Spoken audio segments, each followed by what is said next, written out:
शादी के बाद बेटी की मदद करना सही या गलत? बेटा, ससुराल में सब ठीक है ना? दामाद जी का तेरे सास ससुर जी का व्यवहार कैसा है?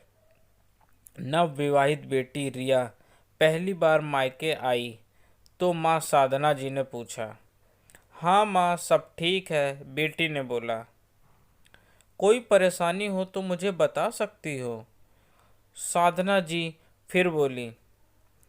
वो मम्मी, वहाँ ऑटोमेटिक गैस चूल्हा नहीं है, वही पुराने ज़माने का चूल्हा है, मुझसे उस पर खाना नहीं बन पाता है। मम्मी जी से बोला था, वो बोली भी थी जल्दी मंगा देंगी, पर तब तक दिक्कत झेलनी होगी। रिया मुंह बनाते हुए बोली। साधना जी उस वक्त चुप रहीं, पर शाम को जब बेटी ससुराल वापस जाने लगी तो मेरी बेटी छोटी सी चीज़ के लिए परेशानी क्यों झेले?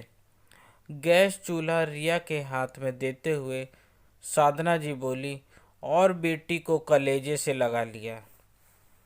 रिया भी खुशी खुशी वापस चली गई। ससुराल में सास के पूछने पर उसने कहा, मेरी मम्मी ने मेरी सुविधा के लिए दिलाया है। तो सास चुप हो गई। कुछ दिन बाद रिया अपने मायके कुछ दिन रहने आई। बेटा, गैस चूल्हा सही काम कर रहा है ना? अब तो कोई परेशानी नहीं? साधना जी ने चाय नाश्ते के बाद बेटी से पूछा। हाँ मम्मी, वह ठीक है, पर वहाँ माइक्रोवेव नहीं है जो खाना झटपट गर्म हो जाए। बार बार गर्मी में गैस के आगे ही सब काम करने पड़ते हैं, रिया बोली। बेटा, इस माइक्रोवेव को भी गाड़ी में रखवा लो। रिया जिस दिन वापस जा रही थी उस दिन साधना जी बाहर से आईं और ऑटो रिक्शा से माइक्रोवेव उतरवाते हुए बोली। पर मम्मी, आपने यह क्यों खरीदा? रिया माइक्रोवेव देख बोली। कोई बात नहीं बेटा, तुम यहाँ रहने आई हो, कोई उपहार तो देना ही था, तो यही सही, साधना जी बोले और रिया खुशी खुशी वापस चली गई। साधना, मुझे लगता है तुम्हें माइक्रोवेव नहीं लाना चाहिए था, साधना के पति श्रीकांत बोले। अरे, अपनी इकलौती बेटी को ऐसे कैसे परेशान होने दे सकती हूँ मैं छोटी सी चीज़ के लिए, साधना जी ने कहा और अंदर चली गई। बेटा, दिवाली आ रही है, सबके लिए हमने उपहार तो खरीद लिए, तुम्हें कुछ चाहिए तो बताओ, साधना जी ने बेटी से फ़ोन पर कहा। वो मम्मी, यहाँ फ्रिज छोटा है और पुराना भी, अगर हो सके तो, रिया ने अपनी बात अधूरी छोड़ दी।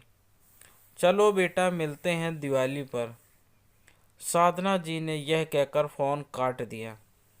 दिवाली के तोहफों के साथ डबल डोर फ्रिज लेकर साधना जी बेटी के ससुराल पहुंच गईं।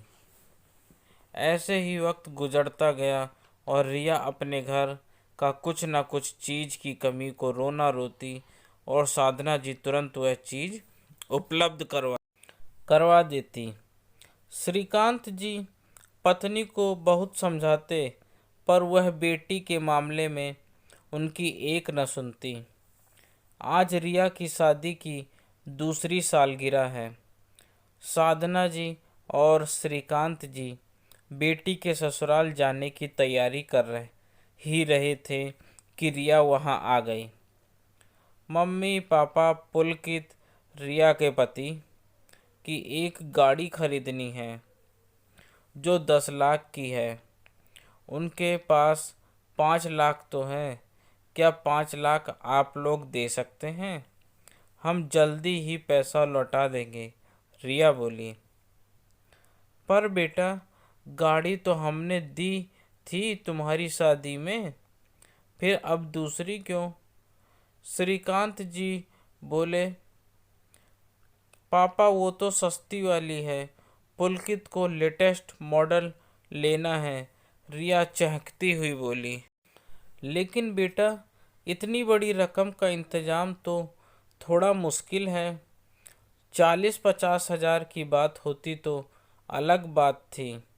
अब तुम्हारे पापा भी रिटायर हो गए हैं, साधना जी बोली। रिया नाराज हो घर से चली गई। उसे लगा उसके मम्मी पापा पैसा देना नहीं चाह रहे। पापा के रिटायरमेंट का पैसा तो मिला होगा, जबकि वह नहीं जानती थी रिटायरमेंट के पैसे उसकी शादी के कर्ज में चले गए। रिया बेटा, तुम वापस क्यों आ गई हो? सब ठीक तो है? 2 दिन बाद रिया को दरवाजे पर देख साधना जी चौंक गई।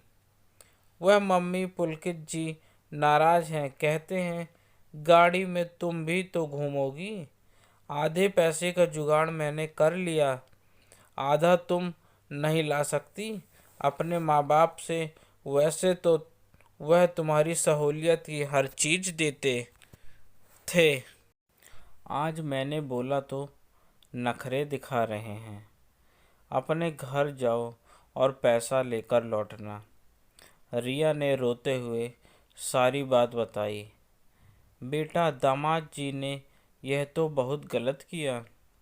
10-20 हज़ार की चीज़ और 5 लाख में ज़मीन आसमान का अंतर है। साधना जी थोड़ा गुस्से में बोली। पर मम्मी, वह बाद में लौटा देंगे ना, आप प्लीज़ अभी दे दो पैसा, रिया बोली। बेटा, पैसा है कहाँ? सब तो तुम्हारी शादी के कर्ज चुकाने में ख़त्म हो गया। हम खुद अपना गुजारा पेंशन से कर रहे हैं। मैं अभी दामाद जी से बात करता हूँ इस बारे में, श्रीकांत जी वहाँ आकर बोले और दामाद को फ़ोन लगाया, पर उसने उठाया नहीं। कई बार कोशिश करने पर भी फ़ोन नहीं उठा। पापा वो नाराज़ हैं। अगर पैसे नहीं मिले तो वह मुझे घर में घुसने नहीं देंगे, रिया रोते हुए बोली। साधना जी और श्रीकांत जी ने बेटी को दिलासा देते हुए कहा, शाम को हम तुम्हारे ससुराल चलेंगे। जब ससुराल पहुँचे तो दरवाजे पर ताला लगा हुआ था। रिया की सास तो बेटे के पास गांव गई हुई थी और पुलकित ऑफिस के काम से दूसरे शहर गया हुआ था। घर वापस आकर रिया अपने कमरे में जाकर रोने लगी, क्योंकि पुलकित ने उसे शहर से बाहर जाने का नहीं बताया था और अब वह फ़ोन भी नहीं उठा रहा था। काफ़ी दिन बीत गए, लेकिन पुलकित ने उसे फ़ोन भी नहीं किया था। उसे ऐसा लग रहा था वह अकेली है, उसका कोई नहीं है, क्योंकि पति ने पैसों के लिए उसका हाल चाल नहीं लिया और उसे ऐसा लगता था माँ बाप पैसा देना नहीं चाहते हैं। साधना, यह सब तुम्हारा ही किया धरा है। मैं पहले ही कहता था, यूं हर बार बेटी की मदद करना ठीक नहीं है। तुम्हारे बार बार बेटी की ज़रूरत का सामान देने से बेटी और दामाद जी को यह लगने लगा हम कैसे भी करके उन्हें पैसे देंगे ही। आज तो तुम्हारी बेटी यूं घर बैठी है, उसमें गलती तुम्हारी ही है। क्या हो जाता अगर वह साधारण चूल्हा और छोटा फ्रिज इस्तेमाल करती या बाकी चीज़ें ना इस्तेमाल करती? श्रीकांत जी पत्नी से गुस्से से बोले। सही कहा आपने, मुझे लगा था मैं अपनी इकलौती बेटी की मदद कर रही हूँ। बहुत बड़ी गलती हो गई मुझसे, पर अब इसे किसी तरह सुधारिए, साधना जी दुखी होकर बोली। चलते हैं कल समधन जी के पास, मुझे यकीन है वह दामाद जी को ज़रूर समझाएंगी, श्रीकांत जी बोले। अगले दिन सुबह ही वो रिया को लेकर पुलकित के भाई के घर चले गए। वहाँ रिया की सास से बात हुई। उन्हें नहीं पता था रिया को पुलकित ने मायके भेज दिया था। हालांकि साधना जी और श्रीकांत जी से उन्होंने कहा, आज जो भी हुआ उसका कहीं न कहीं आप लोग भी जिम्मेदार हैं। बेटी की शादी की है तो उसे खुद भी थोड़ा संघर्ष करने दीजिए। जरूरी नहीं जो पीहर में हो ससुराल में भी हो। फिर उन्होंने तुरंत पुलकित को फ़ोन करके घर आने को कहा। शाम तक उनके घर आया और माँ की डांट पड़ने पर उसे अपनी गलती का एहसास हुआ। साधना जी और श्रीकांत जी समधन जी का शुक्रिया अदा करते नहीं थक रहे थे।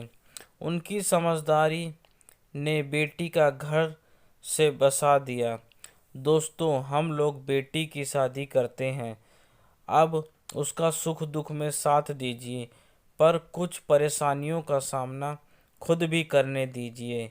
ऐसी मदद का क्या फ़ायदा जो बेटी का घर ही तोड़ दे, क्योंकि हर सास रिया की सास की तरह समझदार नहीं होती। दोस्तों, अगर आपको मेरी यह कहानी पसंद आई है तो प्लीज़ अपने दोस्तों को शेयर करें और चैनल को लाइक और सब्सक्राइब करें। आपका अपना दोस्त। धन्यवाद।